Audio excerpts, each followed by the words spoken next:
the years you were at Milford Main. I was at Milford, Main in 1959 and 60. All right, well, tell us some of your, what's the first thing that you think of when you think about Milford Main? What comes back to your memories? Well, it was old. It was really, really old. But I have a lot of fond memories there. Great teaching. And I was really involved in the extracurricular activities. I played 3 sports a year, and that was always fun. We actually won a championship in track. Coach Bill Moran helped us with that. And we set records for the EHL back then, running, I think it was the 880 relay. So I got a chance to be in that. And in football. Where was that field? Was that near there? The track was actually at the high school, but we practiced at the old football field down at Riverside Park. Okay, all right. So what about some relationships that formed? Can you still think back of some of those guys fondly? Do you ever keep in touch with any of them? Well, relationships that formed at Maine, Sharon Ingram became my best female friend, and she remains so. As a matter of fact, she married Gary Curlis.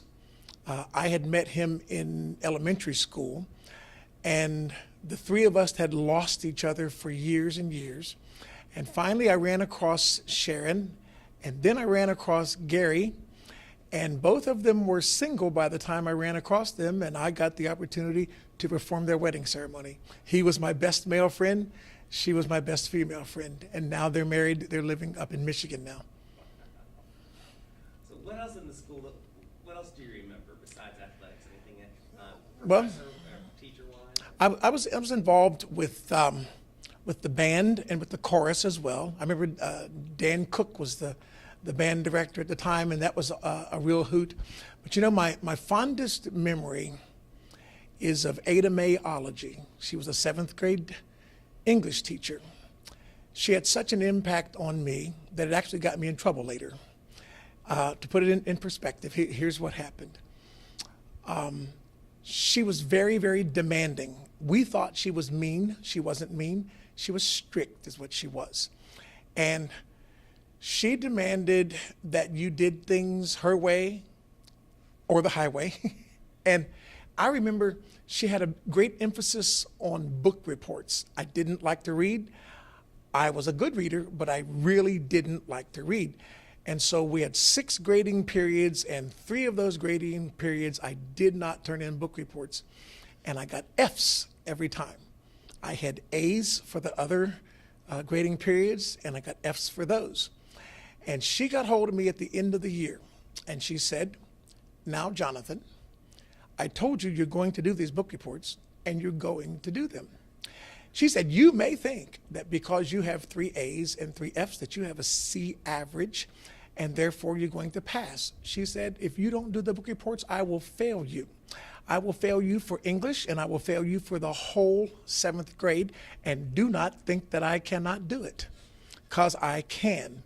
She hit me with a board and said, "Get in there and read those books and do those book reports." I said, "Well, do I get credit for them?" She said, "No, you don't, but you're going to do them anyway." So that's just how she was. Something happened to me years later. You did them, right? I did them. Oh, yeah, you better believe it. And years later, I was in Bible college. I enrolled there in 1980, and I was in English 103, which was composition class. And they assigned us to do a composition, and I did one, and the professor thought that I had plagiarized. So he assigned another one, and he thought that I plagiarized that one. And then he said, "Well, we'll make him do it in class." And what he said about that was this. He said, "No college freshman can write that well. Nobody that's a freshman can write that well." He said, "Every sentence had a subject and a predicate, and they always agreed. Every paragraph had a topic sentence and supporting sentences, every single one of them, and there's no freshman that can do that." And I said, "I learned that in the 7th grade, Mrs. If I don't give homage to anything else, there was a teacher named Ada Mae Ology, perhaps the best that ever lived. That's my fondest memory from Milford, Maine.